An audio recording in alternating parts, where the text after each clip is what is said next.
All right. So we'll be speaking tonight about the Lebanon War in the 1980s.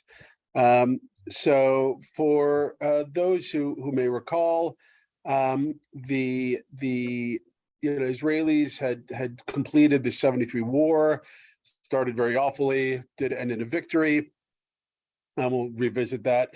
But even before the 73 war, the PLO, which had really taken on sort of a new life after the 67 war, where it really became a sort of actual real movement and not just a proxy for the Arab states, had sort of created their own state within a state in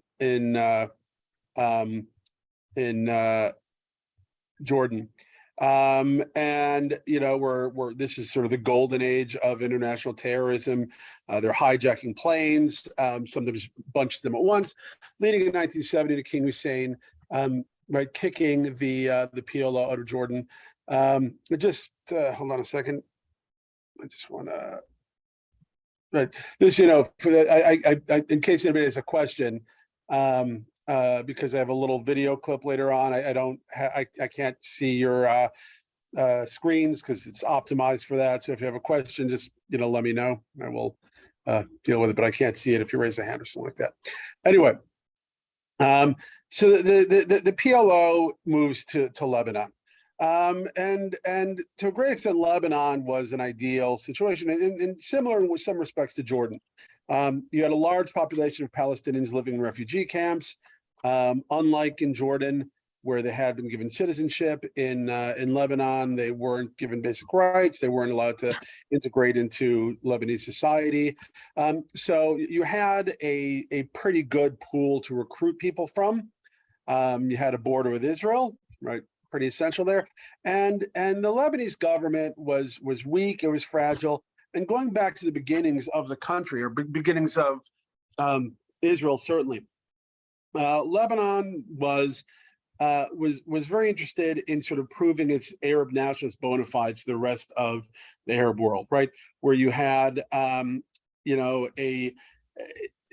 Lebanon had been created by the French initially in the 1920s to be a sort of mini state with a Christian majority.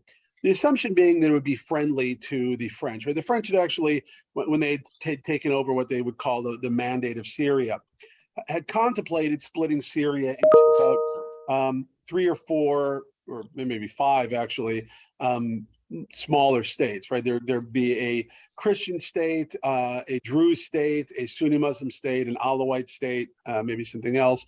Only one that actually came about was Lebanon. But the premise was that this would be a Christian majority state that would be far more friendly to French interests and give the French a sort of secure outpost there.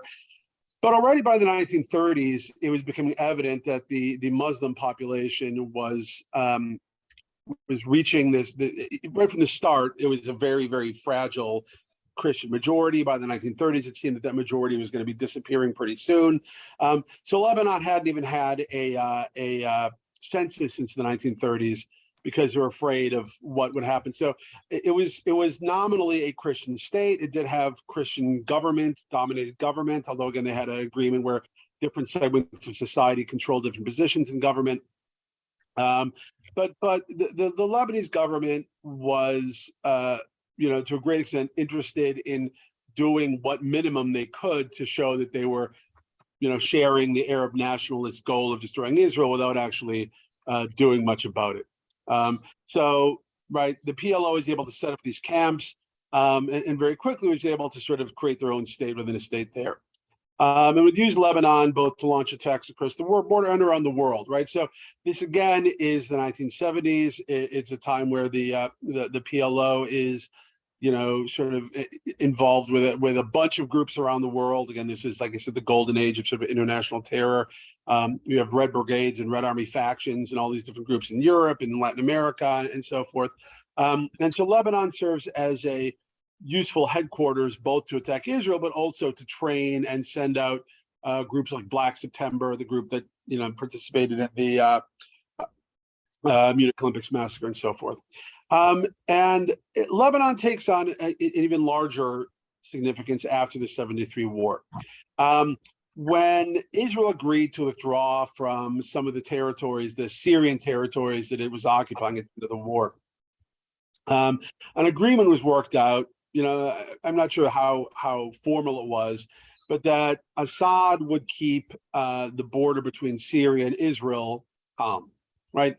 So, Assad does not want Israel bombing Syria anymore, right? Understandable. It was not a good look for him. And so, sort of the work out there is that Assad is no longer going to be sending Fedayeen across the border into the Golan Heights from Syria. Instead, he is going to be pushing and fostering Palestinian groups in Lebanon to conduct these operations. So the PLO, is both performing its own terror operations, but also serving as a sort of tool for Syrian policy. So, again, a lot of stuff going on, and that means that by this point, peace treaty with Egypt by the end of the 1970s, PLO has been kicked out of Jordan. PLO is not allowed to operate across the border in Syria, and that means Lebanon becomes sort of like the sole front for Palestinian, military action against Israel. And things sort of fall apart in the mid-1970s in Lebanon, and it had been sort of a big, thing coming, and things have changed a bit. But this gives you some idea. I think this is again probably from sort of more recently, but it gives you some idea of the complexity of Lebanon. So if you look over here, the purplish and light purple, those are Shiite populations. The green and light green there are Sunni populations. Blue and light blue there are Druze populations. Up north, you have some Alawites. The orange letters are Maronites, who are a form of Catholic. Greek Catholic, I'm not even sure what exactly those are. I assume a form of Orthodox ritual, but obey the authority of the Pope, which you have in some places. Yellow Greek Orthodox, Armenian Orthodox, right, in some of these places too. So you have an incredible religious mix here, which the tensions that existed already between them are only heightened by the Palestinians. Christian militias begin fighting Palestinians around Beirut. Soon, basically everybody gets involved. The Druze, the Shia, the Sunni, the Lebanese, official Lebanese army, the Syrians, who are brought in theoretically to help restore order, but it had long been a Syrian goal to create a greater Syria and to sort of restore, Syria by returning Lebanon to it. So, they had a long-standing interest in asserting their authority in Lebanon. And the Israelis get sucked in as well, right? Supporting Christian militias against the Palestinians. So, by the end of the 1970s, Lebanon has essentially become a sort of, geopolitical basket case. And, this is in part what is allowing the PLO to continue to build their state. Terror raids are often difficult. Again, the Israelis have become pretty good at preventing them and responding to them. By the early 80s, the PLO is also launching Katyusha rockets into Israel. This is the Katyusha. It's a old Soviet weapon system made in World War II. Fires rockets, pretty effective. Again, not particularly accurate, but as a what you hit gets destroyed, and it's a pretty effective terror weapon, and easily transportable. Right? One of the things that makes the Katyusha appealing to the PLO is it's mounted on a truck. You launch it, you drive away, right? It's gone. Israel would respond to these barrages with air bombardments. Summer of 1981, the U.S., that's Philip Habib, some of you may remember him, brokers a ceasefire between Israel and the PLO on the Lebanon border, which for the first 6 months, both sides sort of ignore as it serves their purposes. By the first half of 1982, though, things seem to have, to some extent, calmed down. The PLO is still conducting operations, in other parts of the world, but in their interpretation of things, the ceasefire only applies in the Lebanon, northern Israel border. They're basically obeying that. The Israelis are basically keeping their part of it. And then on June 10th, an assassination attempt in London leaves Israeli ambassador Shlomo Argov in a coma. He's going to be terribly injured. He survives, but is paralyzed and hospitalized for the rest of his life. I think he dies in about 2003 or so. And Israel is going to use this as a pretext to invade Lebanon. And understand at this point, the prime minister of Israel is Menachem Begin. He loathes the PLO. Can't really blame him for that. And he has been looking to some extent as for a pretext to launch some kind of operation that would allow the Israelis to uproot the Palestinians from southern Lebanon. And I say it's a pretext because it was known pretty early on that the assassination was not conducted by the PLO itself, or even not even just Fatah, not even a PLO faction, but Abu Nidal, who had been a rival of Arafat's. He had left or been kicked out of the PLO earlier in the 1970s. So this was not a PLO sanctioned operation at any rate. But again, Begin had his own goals. He wants to take this as a pretext to drive the PLO out from Israel's borders, and perhaps even drive them out of Lebanon entirely. Ariel Sharon was the defense minister, who certainly shared Begin's loathing of the PLO, but he also had something bigger in mind. And this goes to something that I had mentioned back, I think, when we did the slides on the 56 Sinai campaign. That going back to the very beginnings of the state, there had been a core within the Israeli leadership that dreamt of a situation in which Lebanon would be dominated by pro-Israel Christians who would bring the country into an alliance with the Jewish state. This might seem a bit quixotic, but Israel, anybody familiar with Israel's periphery strategy? Again, if you're raising a hand, I can't see you. If you want to volunteer that, that's fine. If not, I'll explain it. So going back to, again, the beginnings, Israel was in a bad neighborhood looking for whatever allies it could find. And it sort of developed a series of, or a network of sort of, whether you call it alliances or simply friendships with countries on the periphery of the Arab world that shared with Israel a certain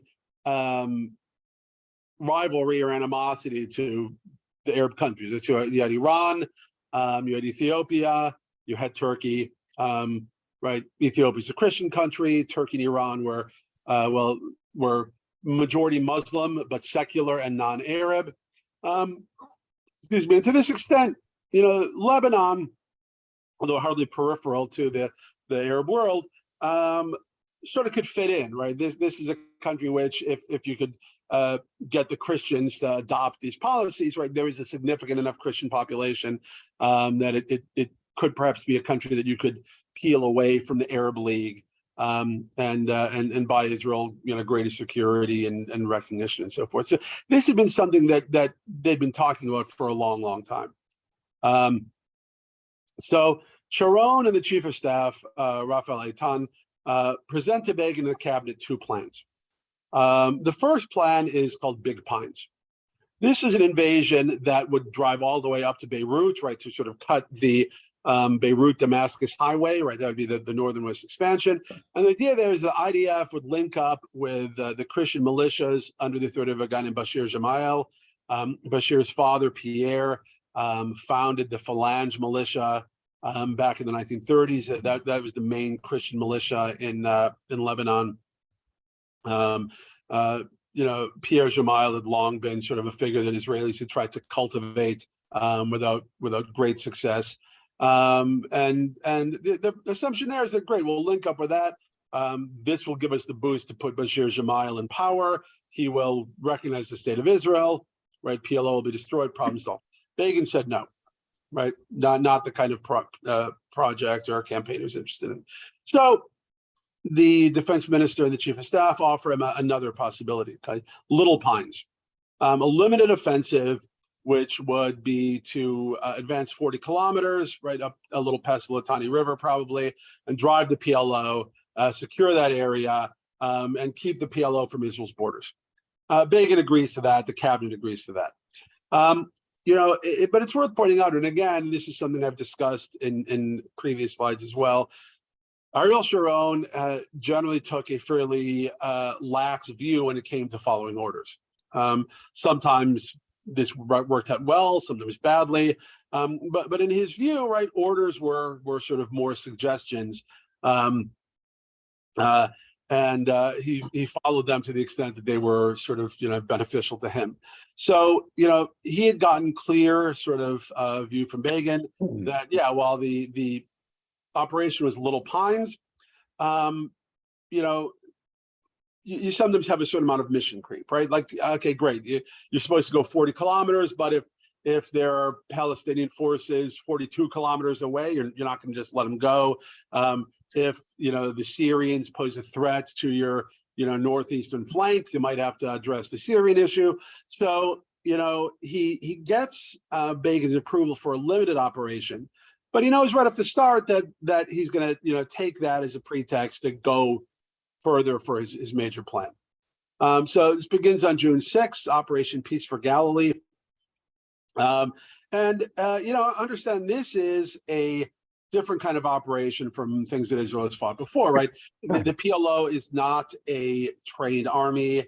They have some tanks, they have some artillery, right? All this stuff, but it's mostly for show, right? I mean, they don't have by any stretch the kind of ability to fight the Israelis the way other armies have. And very importantly here, right, Israel has now a peace treaty with Egypt. And it had long been recognized by the Israelis, the Americans, the Soviets, the Arabs themselves, that without Egypt, the other Arab countries can't really threaten Israel, right? Egypt is the most populous Arab country. Egypt has the largest military. Egypt had, significant border with Israel.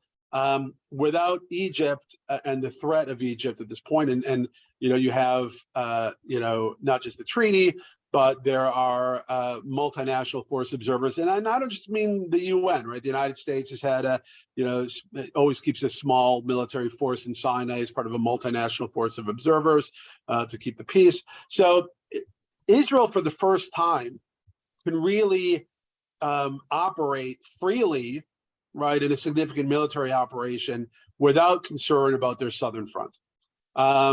And that gives them, sort of the luxury of being able to operate however they want to. And you look over here, you can see that this is basically what Begin had agreed to, Begin and the Security Cabinet, right? This is Little Pines, right? So it's the Litani River, basically, up here, which Israel had actually long thought about trying to annex parts of this, right? This is something which, again, goes back to the 1950s. There had been discussion by Ben Gurion and others of seizing control of part of the Litani River, at least, to give Israel better water resources. This is what actually happens, though, right? The Israelis launch a combined air, sea, land forces. It's basically a walkover as far as the Palestinians are concerned. The conflict does expand towards the Syrians, right? The Syrians are located up here, and Israel wants to push them out of the way as well, and the Syrians understandably want to not be pushed away and support their forces. Early on, the Israelis and the Syrians engaged in a series of dogfights over the Bekaa Valley. Disaster for Syria, right? Dozens of Syrian planes are shot down. But there are also going to be losses for Israel, right? Not only are going to be, of course, dozens killed in this initial invasion, but you also had a small conflict or clash that takes place in a place called Sultan Yaqub in the Syrian area there, where a number of Israelis seem to have been taken prisoner. Right, you have here 3 tankers, Yehuda Katz, Zvi Feldman, and Zev Baumel, who incidentally is the son of my father's first cousin, who were taken prisoner at Sultan Yaqub. They were paraded through Damascus and then never heard from again. A few years back, the Israelis negotiated with the Russians for the return of Zev Bomel's bodies. The others still, again, officially missing in action, a few others as well. So, but the Israelis, all told, right, a fairly, at this point, low casualty war for them. Within a week, Israel had reached and surrounded Beirut. The Palestinians have pulled back and are within Beirut itself, which did have a couple of Palestinian camps already. And, you know, Sharon wants to go in. Begin says, we're not sending, right, a big force into Beirut. But for the next 7 weeks, Israel besieges the city. There's air, artillery, naval bombardments. Some Israeli soldiers, of course, do go in, all in an effort to convince the PLO to evacuate. Sharon and Eitan pursue a fairly obsessive desire to assassinate Arafat, right? To the extent that Eitan, who's the Secretary of Defense, or Minister of Defense, actually himself personally participates in very hush-hush efforts to bomb the headquarters or buildings that Arafat is located in. As far as it goes, I think this is probably the best way to explain it. Your investigation. All right, I tell you. Monday, we watch the Firefly's house, but he no come out. He wasn't home. Tuesday, we go to the ball game, but he fool us. He no show up. Wednesday, he go to the ball game, or we fool him. We no show up. Thursday was a doubleheader. Nobody show up. Friday, it rained all day. There was a no-ball game. So we stayed home. Oh, sorry. We listened to her over the radio. Then you didn't shadow Firefly. Okay, so that's about it, right? The fact is that for weeks, they're trying to assassinate Arafat. Sometimes they blow up a building right before he shows up. Sometimes they blow up a building right after he leaves. Sometimes, right, they blow up just the wrong building, whatever it may be. You know, it doesn't work. But certainly Arafat understands that staying in Beirut is probably not a good idea for him, since he figures out pretty quickly that somebody's trying to assassinate him. You know, the end result of all this is a disaster for all participants, right? The PLO eventually agrees to leave with an evacuation beginning in August. It lasts for several weeks. And at this point, Israel does seem to have, to some extent, achieved its goals, right? The PLO is leaving in a fairly ignominious fashion. It's actually sort of interesting when the U.S. brokers this evacuation. They get Israel to guarantee Arafat's safety, right? Because they don't want Arafat to like come out of hiding for this, get assassinated, and then the whole thing falls apart.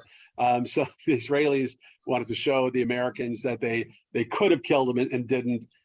So they actually send the Americans a photograph of Arafat taken through a sniper scope to show that they had him actually in the scopes of several sniper teams when he left. Even after this, Israelis spend several years trying to or planning to assassinate Arafat, to the extent of even contemplating and perhaps coming close to shooting down commercial liners with large numbers of civilians on board in order to kill Arafat, which, you know, thankfully or not, did not happen. Thankfully, it's just because of the killing civilians, not because of the killing Arafat. The Palestinians left behind, right, again, certainly did not benefit from any of this. In August, the Israelis did arrange for an election that saw Bashir Gemayel elected as president.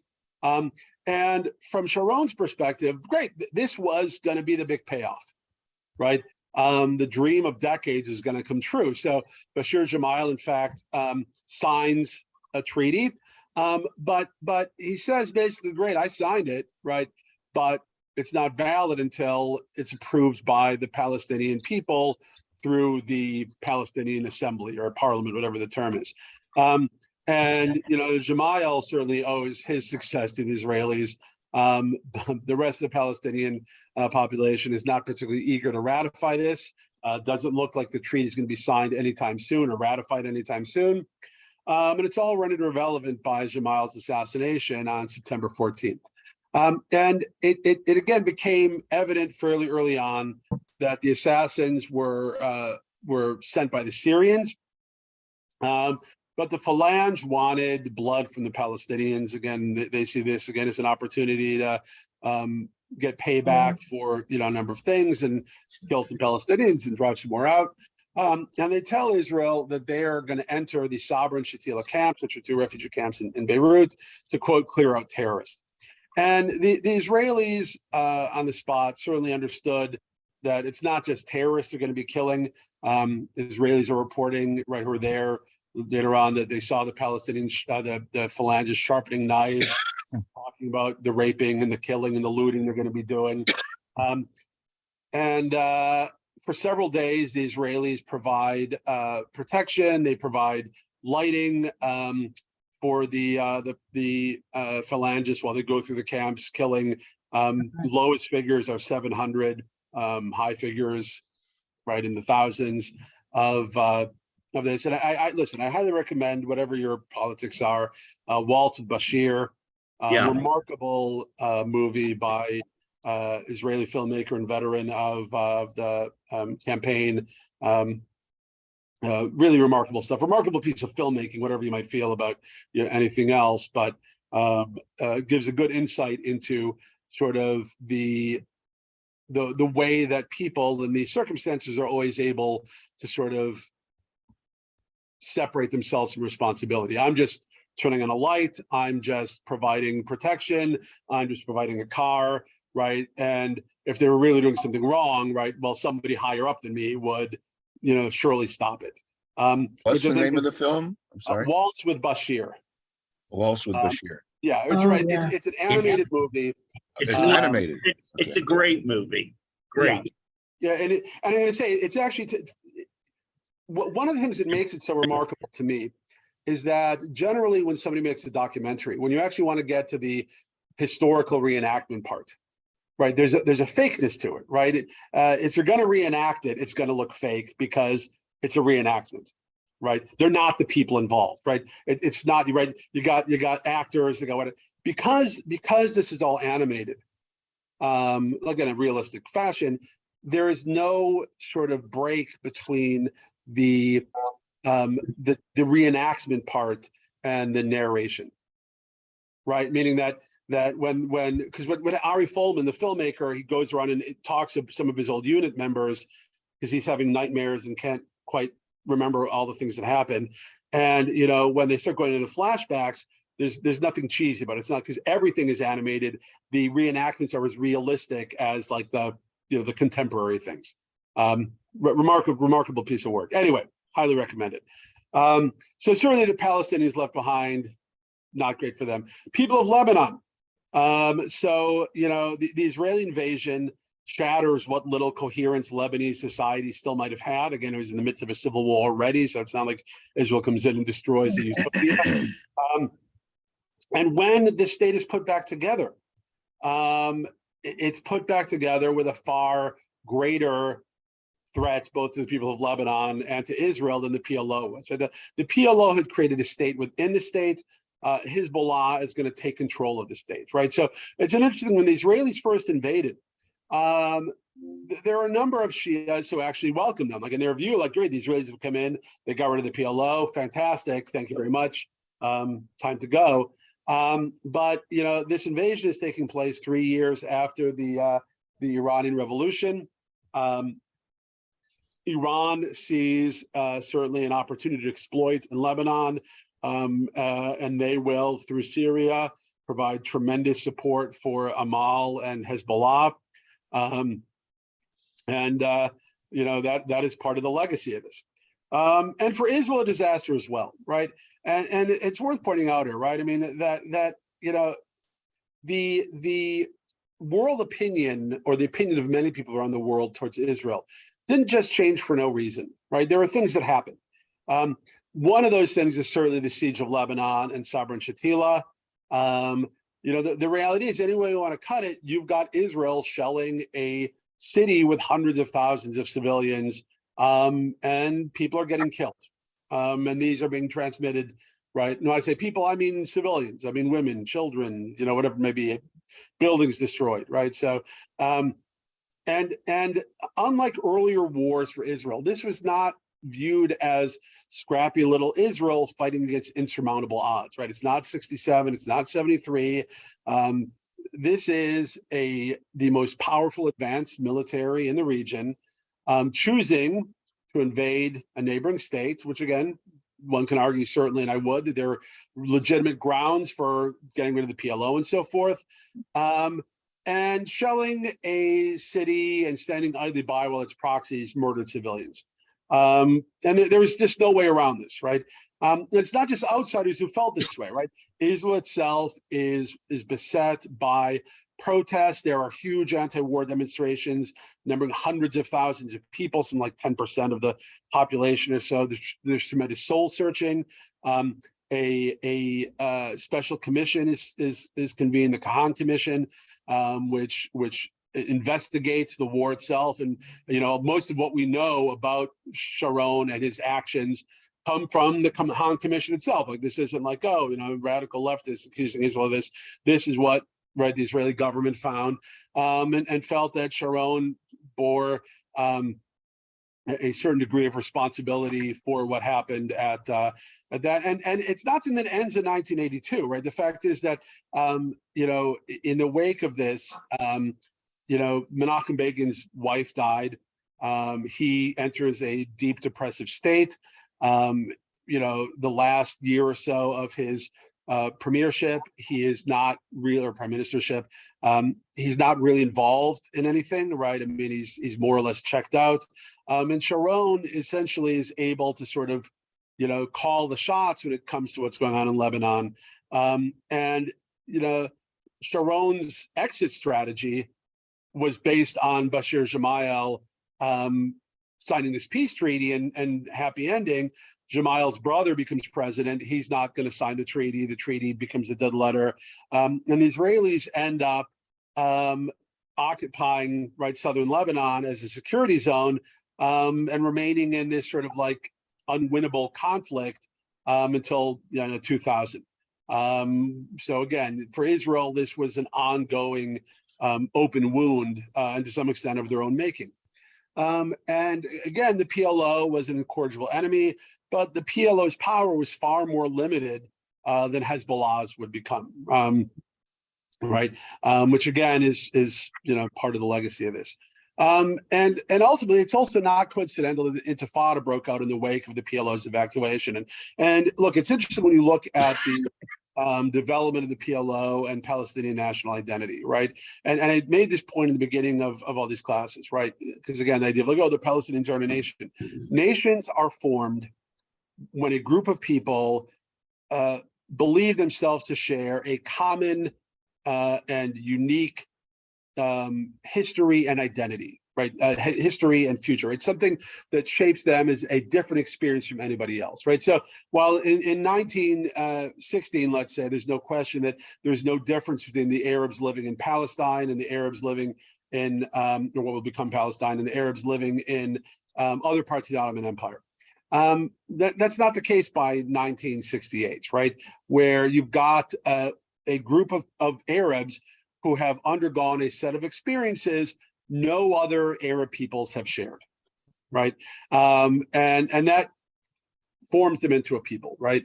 Into a nation, right? So first, the Palestinians counted on the Arab states to defeat Israel, right? So you're from 48, let's say, even to 73, where the assumption is, right, the Arab world will respond.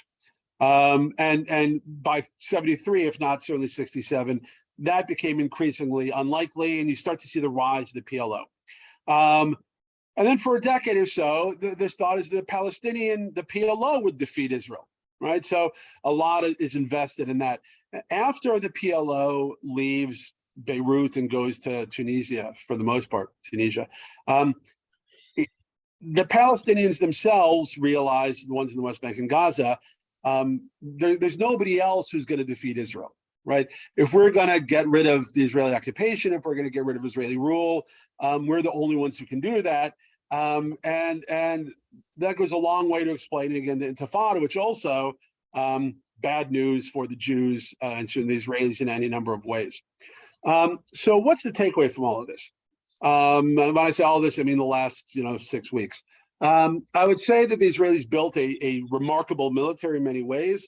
the skill and dedication of the troops, the degree to which it has served to unify and represent much of the population, divisive, obviously, in other ways when it comes to the Israeli population, tremendous weapons industry, and a history of military commanders who have done the job and done it very well. But I would also say that, one lesson that we keep saying again and again is that Israel's military successes do not bring them ultimately a resolution to some of their larger problems, right? The fact is that we see again and again, Israel wins a victory and thinks that, okay, military success will bring security and security will bring peace, or maybe we don't need peace if we have security. And the fact is, a lot of what happens again and again is Israeli victories in the short term produce some sort of counter or backlash from the Arab world in the long term, which in some respects makes things worse for Israel. Right. And I would say, closing on this, that, the fact is that perhaps were Israel to put as much of its energy, ingenuity, and dedication to making peace as they have into making war, perhaps some of those long-term problems could be resolved. Perhaps not, but that is the end of what I got to say, and I'm happy to address questions, concerns, comments.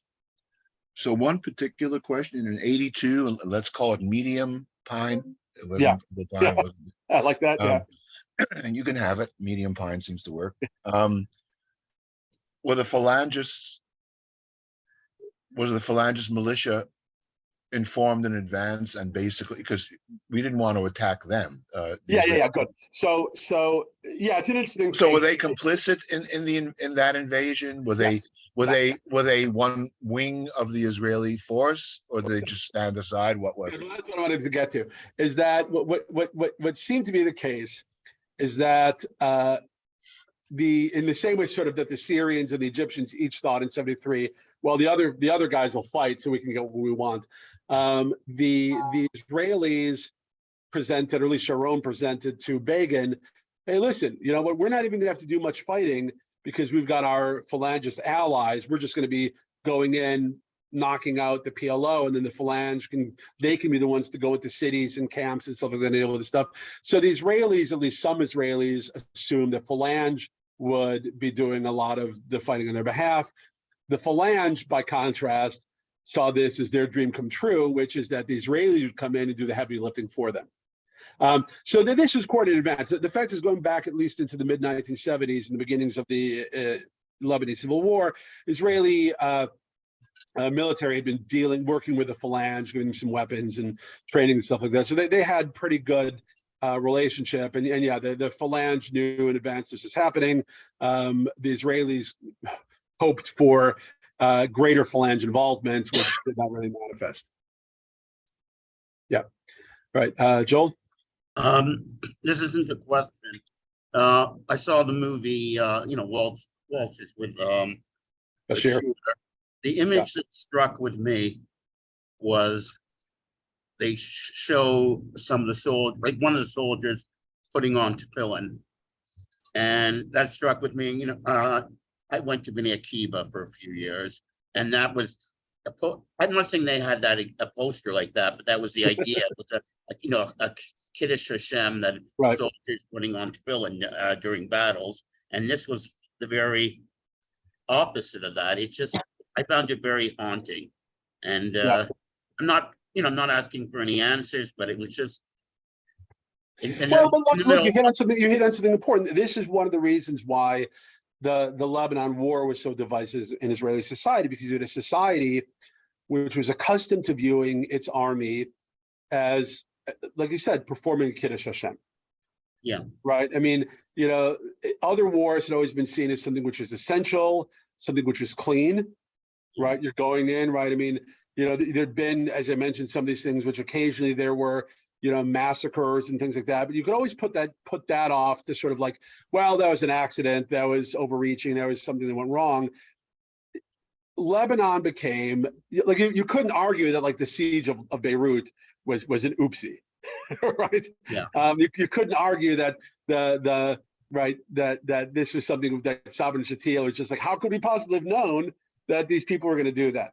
And then, on top of that, the inability to end it, right? The fact that the Israelis then find themselves in there with this kind of, again, morass with no exit strategy, in which their young men are being killed, and in which their young men are going to kill civilians, are going to kill people who are not combatants or not clearly combatants, because that's the nature of that kind of warfare.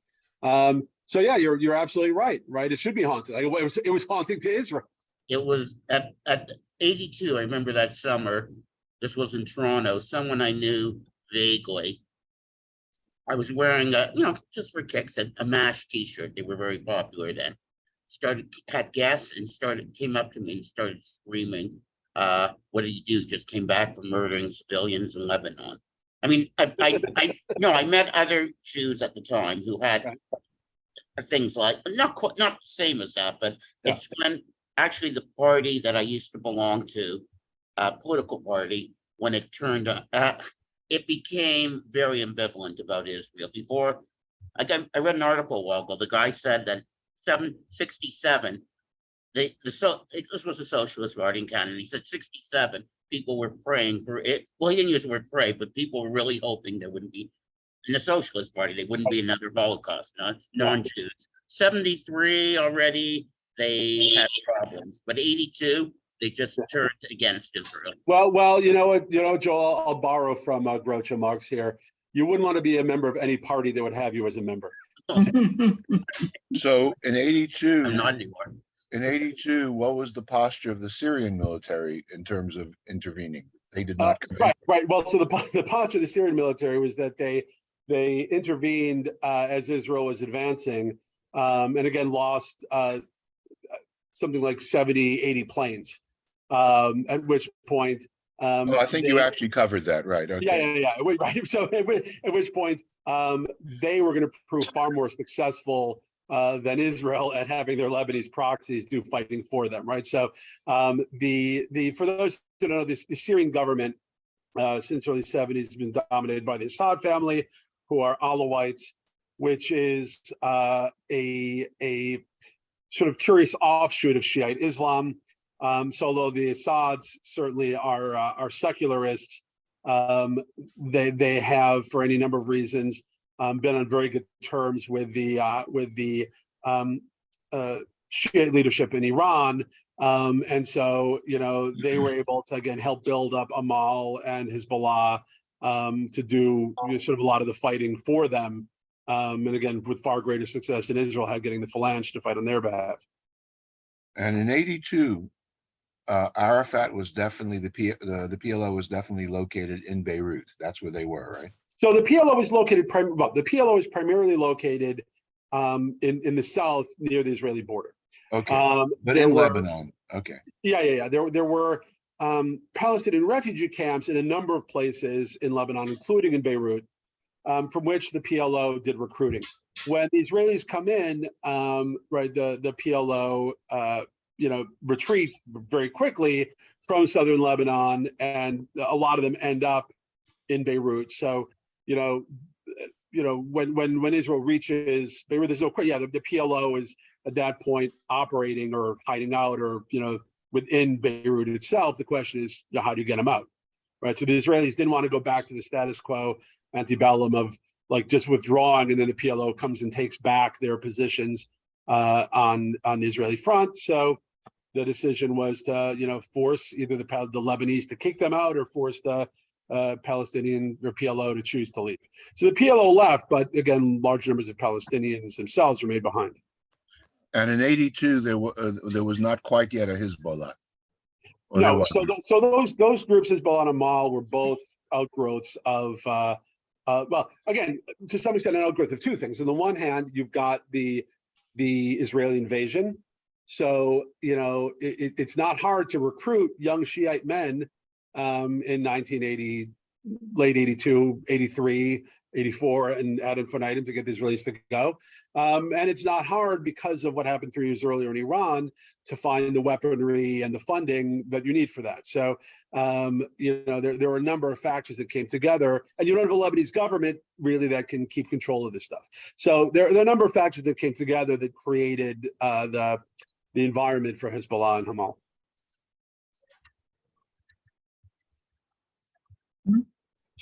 All right, we're all good.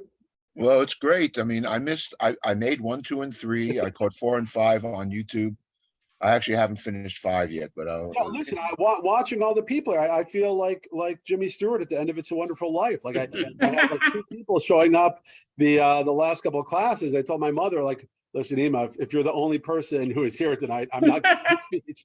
So I noticed there were a lot of pots and pans in episode 5. You were cooking dinner, weren't you? Yeah. There was running water. There were pots and pans in the background. I said, David is not just talking in a microphone. He's in his kitchen. So yeah, and if there's any, so I'm glad. I feel very gratified. On the one hand, I was like, oh man, I'm going to get to finish early tonight, but then now suddenly there's half a dozen people here. On the other hand, it was nice having a little crowd. And if there's any other matters of history that people want to me to teach classes on, let me know. I'll come up with something. So Great. Thanks so much, David. It's been great. Yeah, have a good night. Thank you so very much. I Okay. appreciate Take care. it. Thank you. You bet. Bye.